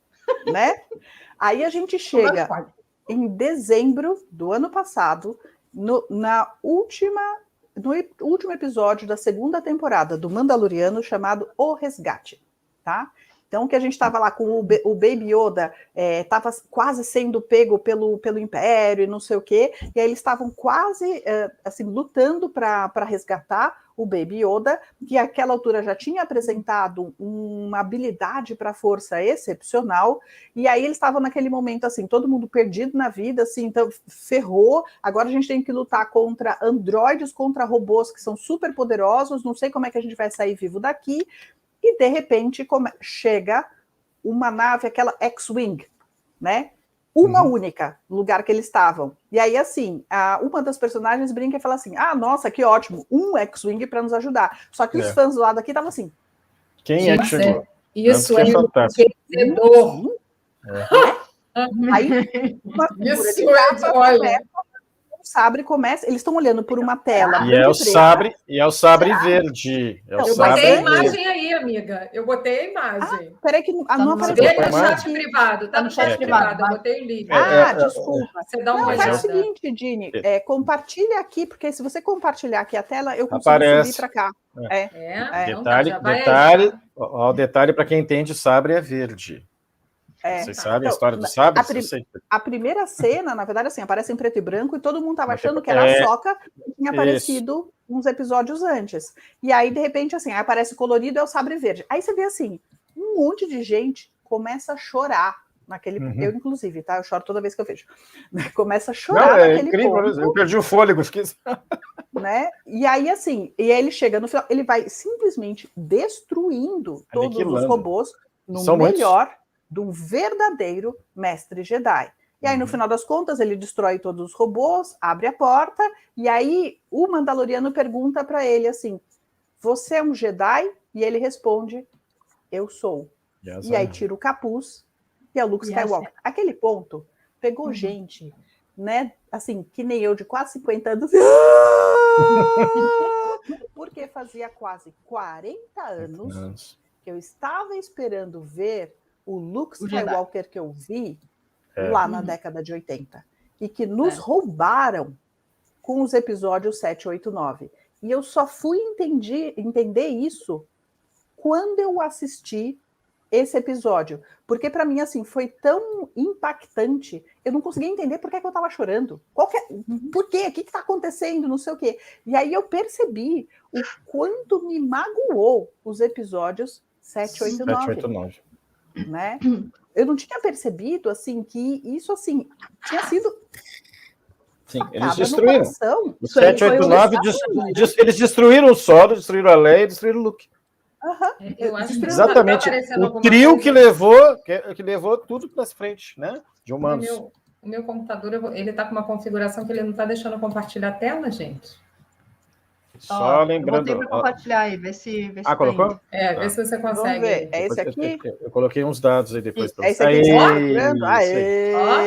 Dá play, tem? Né? Não é só a imagem. É só a foto, né? Tá. É só a foto dele chegando, então, para salvar o Baby Yoda.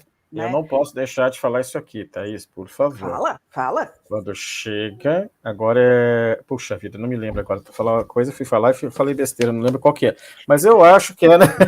É o Império Contra-Ataca. É o Império Contra-Ataca, acho. Quando, no comecinho, o Darth Vader tá chegando numa nave, e ele chega, e tá toda a informação, para quem entende de exército, né, é uma fileira maravilhosa dos Stormtroopers, os Troopers, né, e vocês já repararam quando a nave chega, é aquela famosa cena que ele sai, e ele sai, todo mundo com medo, os caras todos assim, né, informação, são os que estão construindo a Estrela da Morte, que ainda não está pronta.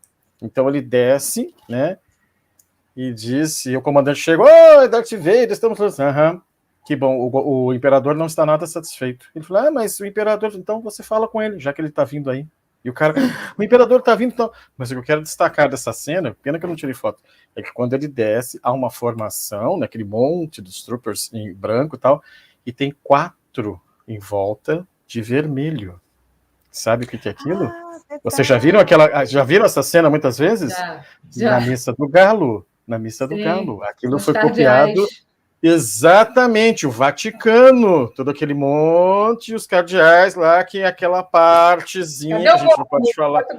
Isso, de vermelho, aqueles 4 ali, que seriam tipo assim, os subchefes só abaixo dele, né?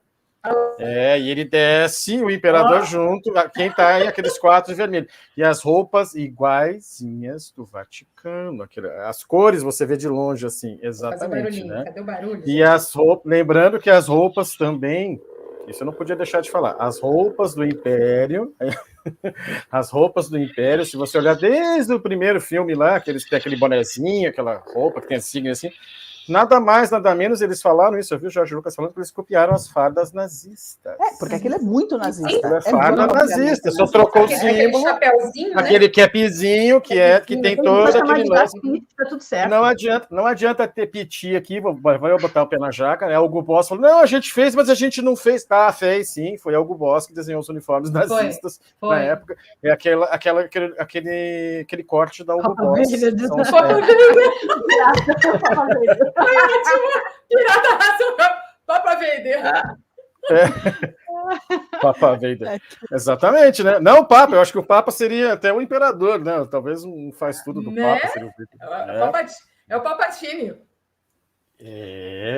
Aquele que parece bonzinho no começo, lá na Federação, na República, né? E depois dá o golpe em todo Francisco, mundo, né? tem aqui, ó, gente pedindo. Qual que é a história dos sabres, Francisco? Os sabres, Fabiana. O sabre azul são os Jedi guardiões, Obi-Wan e Anakin. O sabre verde são os Jedi consulares, o Luke, Yoda, Qui-Gon Jinn. O sabre vermelho são os vilões, Darth Vader, Kylo Ren, Darth Maul, Darth Sidious. O sabre amarelo são os sentinelas, Plo Koon e o outro, Yaravel Pluf, nem me lembro desse. E o roxo são os sentinelas mais agressivos, o Mace Windu. Eu achei isso aqui. Nunca tinha reparado, eu lembrei, porque cada um tem uma cor, né? E eu vi naquela cena do Luke, fui procurar eu sempre perguntei das cores, especialmente o azul e o verde, não tem a diferença. Não, tem toda uma Agora, escala. Eu não sabia a diferença de cargo de Jedi, mas enfim. A gente pode entrar na história da força? Sim, porque eu acho que eu não vou conseguir, não vai dar tempo, gente. A gente já estourou super a história para entrar na história da Gina Carano. Então vamos entrar na história da força. Fala aí, Gine. Então, a força. May the force be with you. Eu não sei falar em português, é a força esteja com você. Que a força esteja com você. Que a força esteja com você. A pessoa aqui, né, o Fábio vai falar em inglês, né? Vai o May the force be with you. Vamos começar com este paralelo do o que é verdade e o que é ficção, aonde entra a verdade e aonde entra a ficção. Todo mundo espantado com a força. O que é a força, gente? Como é que o Yoda faz aquilo, né? Como é que no episódio 5 o Luke Skywalker vai lá encontrar o Yoda e aquilo ali para mim foi uma cena tão impactante, porque ele vira pro Yoda e o Yoda fala para ele tirar a X-Wing do pântano, né? Afundou, né? Sim. E aí ele fala assim, tira. Aí ele olha para a cara assim, incrédulo, né, do Yoda, aí ele vira pro Yoda e fala assim, eu não consigo. Aí, por que eu não consigo? Aí o Yoda vira para ele e fala, você não consegue porque você não quer. Aí, onde é que está a limitação dele? A limitação dele está na incredulidade. Ele não acredita nele. Então, é simplesmente por isso que ele não consegue. E onde é que a gente chega aí com relação à força? Onde é que a gente vai chegar aí nas teorias conspiratórias, né? Que é a coisa que a gente gosta muito. A força está ligada diretamente àquilo que eu já tinha falado em outra live, que é o nosso chi, a nossa centelha, que podemos chamar aí, que muitos chamam de vril, energia taquiônica, né? Aquela energia que levitava as vimanas, a energia que movia a Atlântida, né? Essa energia tão polêmica, a força que move o universo. Um paralelo que eu fui pesquisar aqui, como é que isso se encaixava, e ficou muito interessante, que é o seguinte. Aqui, quando a gente fala do serviço ao outro e do serviço a si mesmo, essas duas denominações elas entram diretamente quando a gente fala do lado da luz da força, né? O lado Jedi e o lado negro da força, the dark side. Porque isso daí está resumido de que forma? Como é que os Jedi, como é que eles invocam essa força dentro deles? O Yoda vira e fala assim, na vida existe força e na força existe vida. A força está em todo o universo. E o universo está contido em nós, está no todo. Aí você puxa isso para quê? Como é que a gente produz essa força? Através do serviço ao outro, através do amor incondicional. Eu anotei até aqui, gente, o negócio é bonito, que você coloca aqui para... Gine, aqui, ó, pirata quer você lá, falando da força, tá? Todo mundo!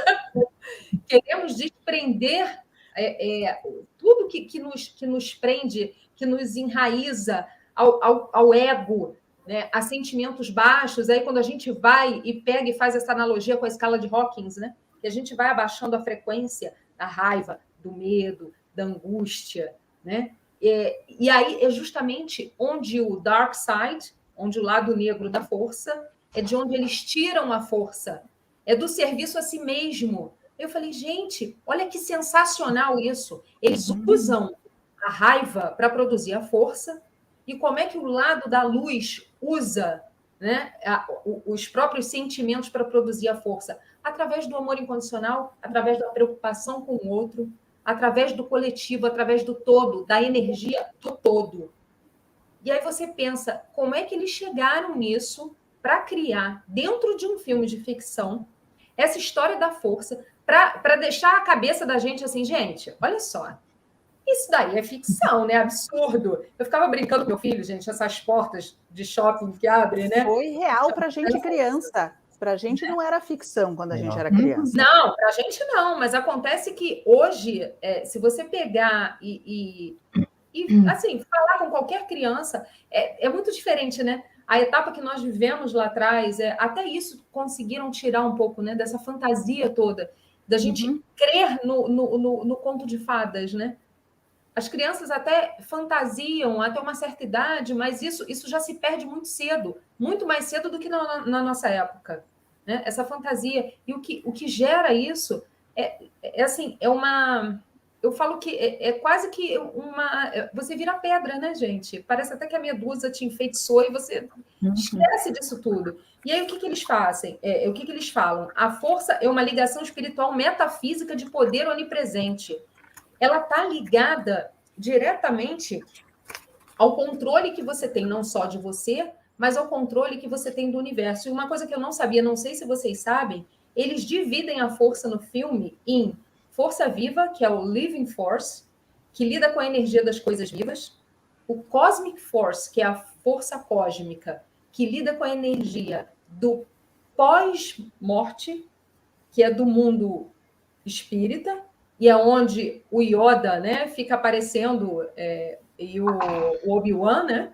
Aí você tem a Physical Force, que ela está contida no ambiente, que é no aqui e agora, é onde o Obi-Wan, ele ensina ao Luke, e ele fala isso, você precisa...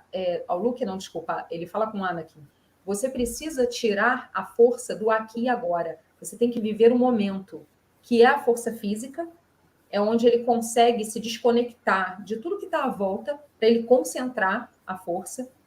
E isso é muito interessante, porque assim, quando essas três forças se unem, ele diz o seguinte, agora você vai ter a noção do que você carrega de midi-chlorians, né, que eles chamam que são as células dos sensitivos. Mas, na realidade, ali no filme, eles limitam isso, os Jedi, aos sensitivos, né? Jedi são aqueles que são os sensitivos. E aí, na nossa realidade, somos todos. Todos nós. Não tem... Que é a realidade. E que é a realidade. Exatamente. E aí, pois é, e eles conectam, eles conseguem conectar, fazer... Os midi-chlorians nada mais são... Eu falei, gente, o que são os midi-chlorians? Aí eu fui pesquisar, eu não sabia disso até hoje. Aí eu fui dar uma olhada. É a conexão da Living Force, da força viva, com a Cosmic Force, que é a força pós-morte. Aí se criam os midi-chlorians. É essa conexão que está dentro da gente. Olha isso, gente. É a conexão da nossa consciência. É aquilo que a gente fala, cadê as barreiras do espaço-tempo? Esses são os midi-chlorians. Vamos botar a gente na tomadinha e ligar, né, para ativar os nossos midi-chlorians todos. É muito interessante isso. Então, o que a gente pode tirar do Star Wars? Muita coisa, assim como a gente pode tirar do Star Trek, sabe? Todas as lições que eles nos ensinam. A Thaís estava falando dessa parte, ela não terminou, vê se fala um pouquinho dessa personagem do Mandaloriano, que é sensacional. E o que eles fazem no Mandaloriano com o Luke? Gente, vou dar spoiler, é de chorar. A hora que ele entra com aquela espada, a Thaís me manda vídeo, gente, assim, do react das pessoas. São várias pessoas. Aí tô eu assistindo isso na câmera, eu comecei a chorar, gente, porque as pessoas começam a... Porque eu falo assim, gente, o Luke! Porque aquilo ali resgata, renasce na gente... O que ficou lá atrás, quando terminou... Aquele é o Luke. Aquele Luke. Não que fizeram. O Luke, na hora não que destruíram. Não a destruição que fizeram. Esse aqui é vermelho, gente, porque é do meu filho quis vermelho. Fazer, né? O meu filho quis vermelha. É do meu filho a espada. Será, né? Eu queria uma, gente. É do meu filho. Essa daqui é do meu filho, não é minha, não. Eu queria, mas aí... Tenho até medo agora. Tá, tudo bem. Olha quem usa espada. Antes que acabe, Dini, olha quem usa espada. Né? Quem usa espada? Atrás de mim, quem usa espada? Amiga, termina falando só um pouquinho Eu vou passar rapidinho, então, a história da Gina Carano, porque a gente já estourou pra caramba aqui o horário da live. Gente, daqui a pouco, né, tem Demis às 9. Né? Não, a gente não estará lá, tá? Dessa vez. A gente vai estar lá só dia 11, semana que vem. A gente está lá trazendo as atualizações galácticas e olha, a gente está numa disputa de narrativa. Não, mas deixa eu falar de Gina Carano. Volta! Então, vamos lá. Gina Carano. Então, assim, durante toda a construção do Mandaloriano, apareceram algumas personagens femininas muito bem construídas, com arcos de história muito interessantes e mulheres muito fortes. E aí foi a vez dos fãs que tinham sido desprezados pela Disney virar e falar assim, tá vendo? Esta é a prova de que a gente não é sexista, não. Quando você põe uma personagem feminina interessante, bem construída, todo mundo fica alucinado. E além das, assim, teve várias personagens femininas, tá, nesse filme, muito legais, né? Mas tem uma atriz que é muito emblemática, que é uma atriz chamada Gina Carano. Ela fez uma personagem chamada Cara Dune, tá? Que é, né, tiro, porrada e bomba, a mulher, né?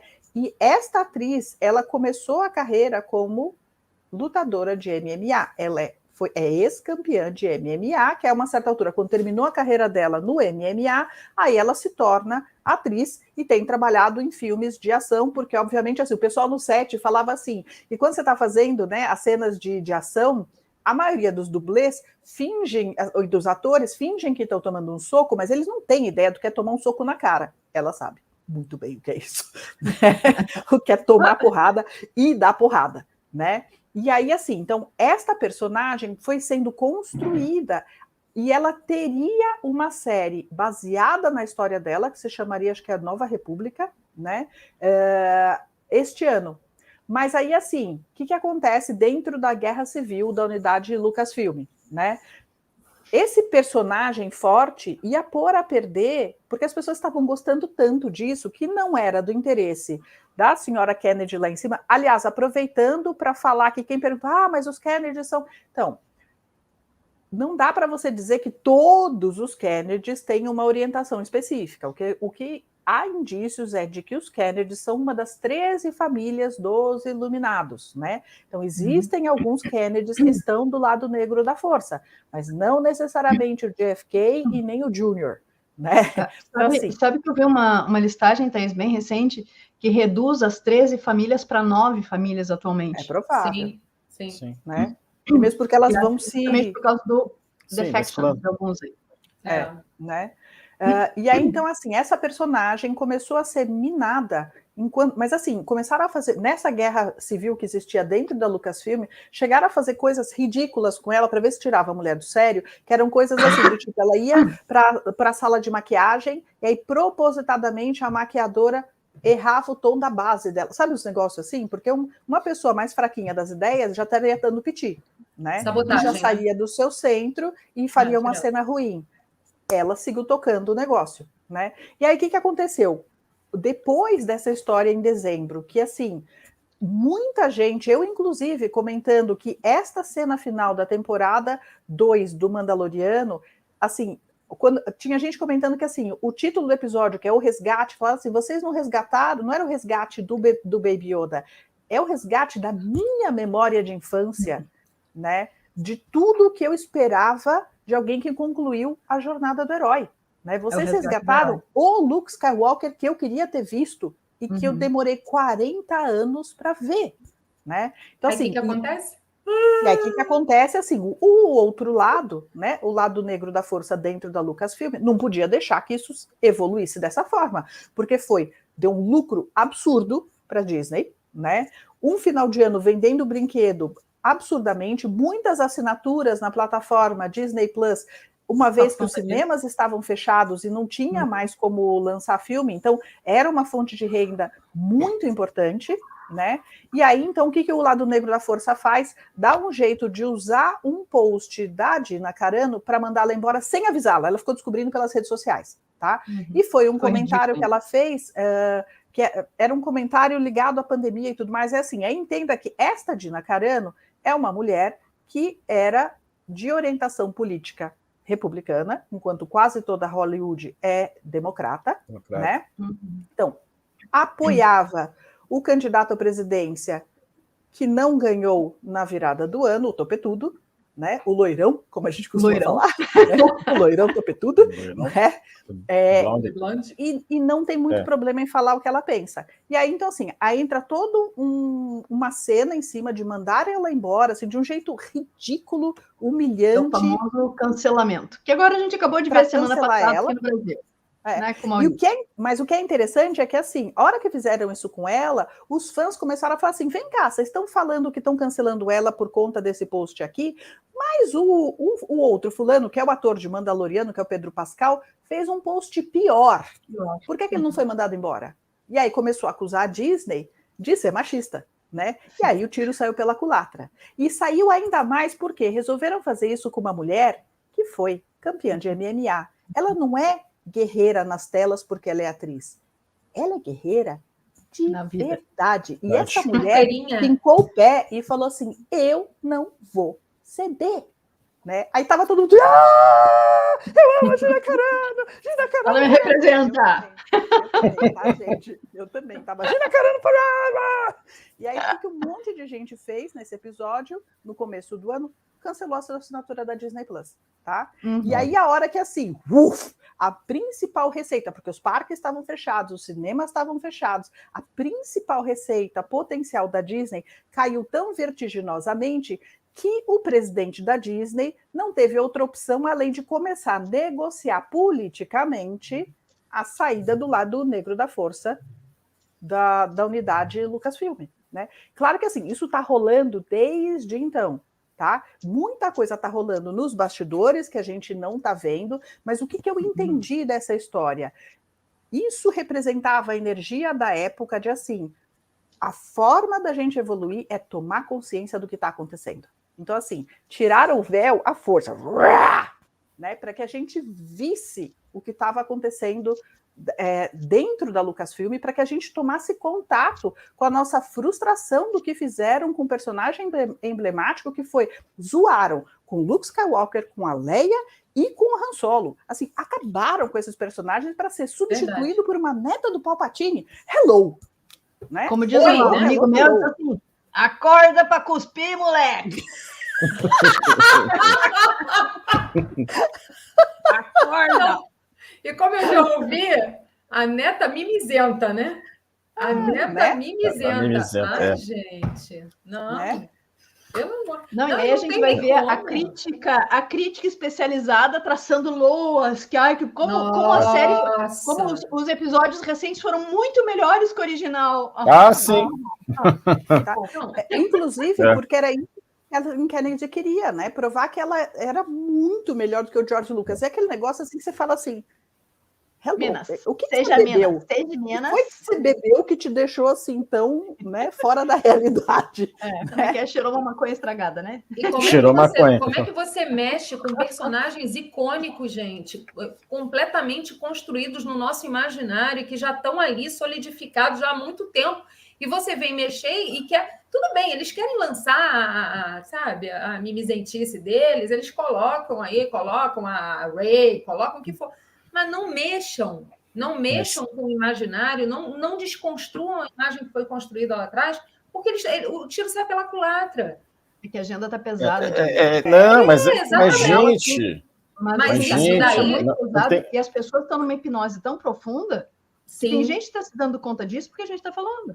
Sim, é verdade. Mas eles subestimam a força.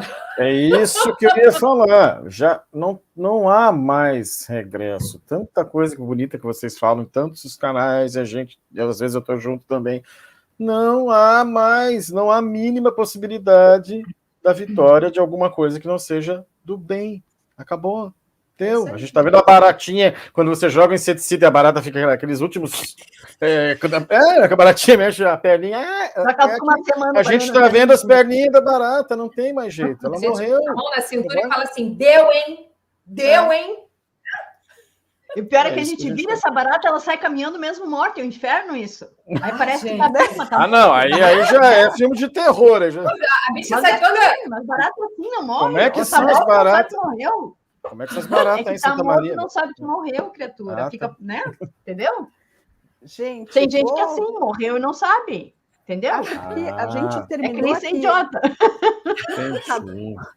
Acho que assim, o principal do que a gente queria falar, que a gente, desculpa, assim, agradeço a todo mundo que nos acompanhou até aqui, gente, gratidão por tudo, porque a gente, né, se divertiu aqui falando de Star Wars de um ponto de vista diferente do tradicional, né? Então eu vou pedir para cada um de vocês darem os seus recados finais, próximas lives, Francisco falar do seu trabalho, como te encontram, esse tipo de coisa, para a gente fechar aqui. Eu? Já?